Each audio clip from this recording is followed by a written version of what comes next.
Jadi kalau kita turutkan nafsu kita, maka kita ini akan menjadi budaknya. Kalau nafsu itu kita turutkan keinginannya, maka kita ini jadi budak daripada nafsu. Sedangkan kalau kita sabar, apa makna sabar di sini?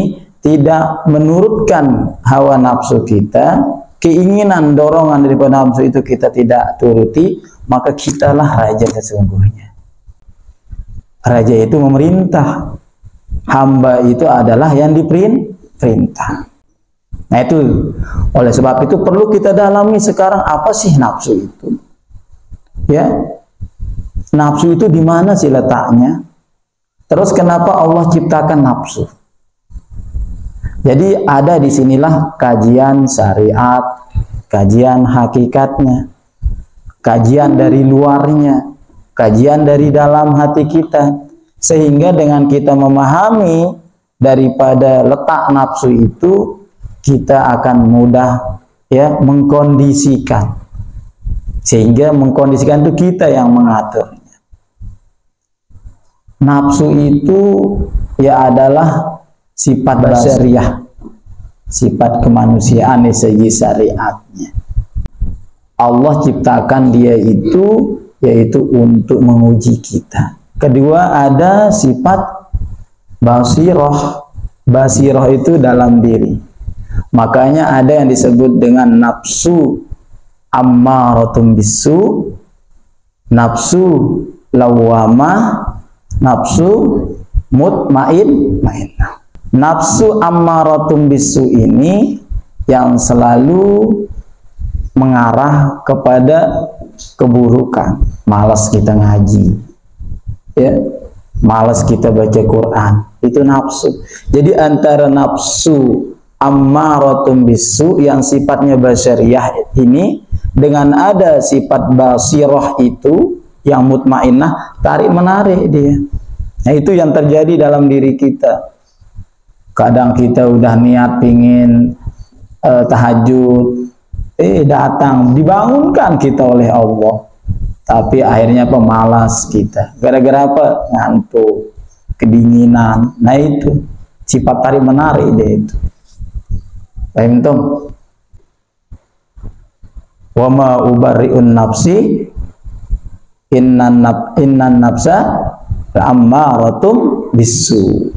Nah itu pengertian awal.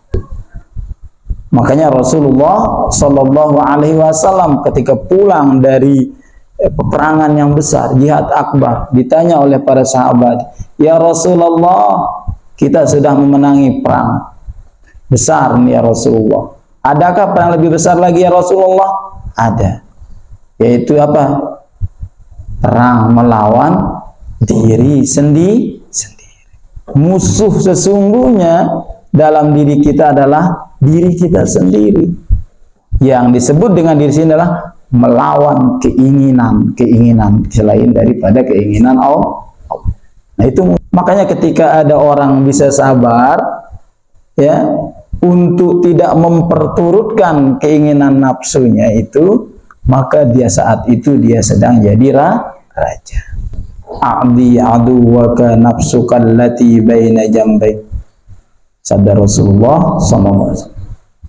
Musuhilah musuhmu, yaitu yang nafsu yang ada pada diri. Nah, apa pengertian nafsu yang kedua? Yaitu jati diri manusia. Dan zat yang hanya selalu keinginannya Allah. Nafsu ini yang dimaksud dengan firman Allah, ya ayyatuhan nafsul mutmainnah irji'i ila rabbiki radiyatan mardiyah fadkhuli fi ibadi wadkhuli jannati. Wahai jiwa yang tenang, kembalilah kepada Tuhanmu di hati ridho, dengan penuh keridhaan. Makanya kalau kita kaji lebih dalam lagi, sebenarnya nafsu ini siapa dia? Golongan mana dia? Dia itu adalah makhluk, sama dengan diri kita. Berarti nafsu itu dalam diri kita. Kalau diambil lagi lebih dalam secara sifat basirah, maka nafsu itu adalah diri Allah sendiri. Karena tidak ada yang lain. Paham tuh? La ilaha illallah. Tidak ada. Nafsu itu tidak ada. Ya. Karena yang ada hanya apa? Illallah. Paham tuh? Makanya ada kata la ilaha illallah. Tidak ada Tuhan selain Allah, Dia. Kemudian lagi la ilaha illa huwa. Tidak ada Tuhan selain Dia. La ilaha illa anta. Tidak ada Tuhan selain Engkau. La ilaha illa ana. Tidak ada Tuhan selain saya. Dirinya, zatnya itu. Allah wujudkan dirinya dari kata nama Allah, dari kata nama huwa, dari kata nama anta, dari kata nama ana, dari kata nama zat dirinya itu sendiri. Jadi kalau begitu ngapain Allah ciptakan nafsu? Untuk apa Allah ciptakan nafsu? Disitulah letak sifat jaiz Allah. Apa itu sifat jaiz Allah? Wewenang Allah, mau-maunya Allah. Dia yang berkuasa, Dia yang berkeinginan, fi'lul limumkinin autarku, mau mengerjakan atau meninggalkan, itu sifat jaiz Allah. Hal yang menurut kita tidak baik, karena Dia yang punya, terserah Dia.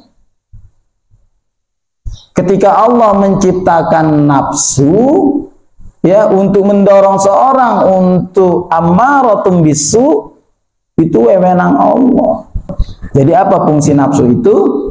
Menguji manusia. Manusia itu dari segi apa dia? Dia adalah makhluk Allah Subhanahu.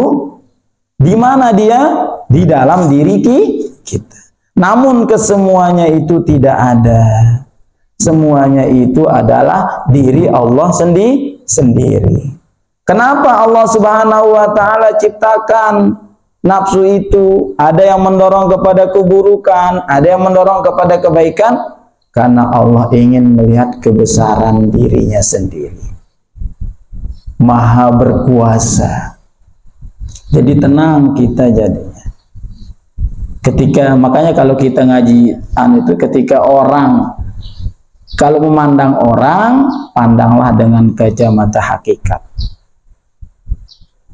Orang berbuat buruk sama kita, pandang dia dengan kacamata hakikat.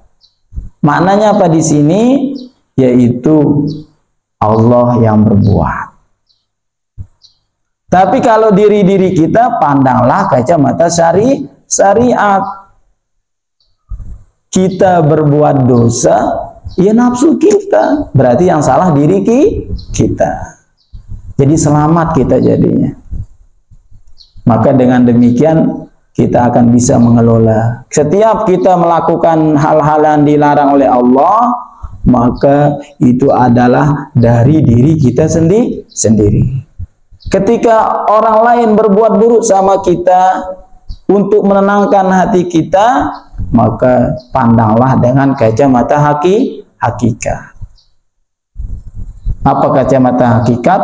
Yaitu bahwa orang itu tidak sampai berbuat buruk sama diri kita kecuali atas kehendak Allah. Tenang kita jadinya.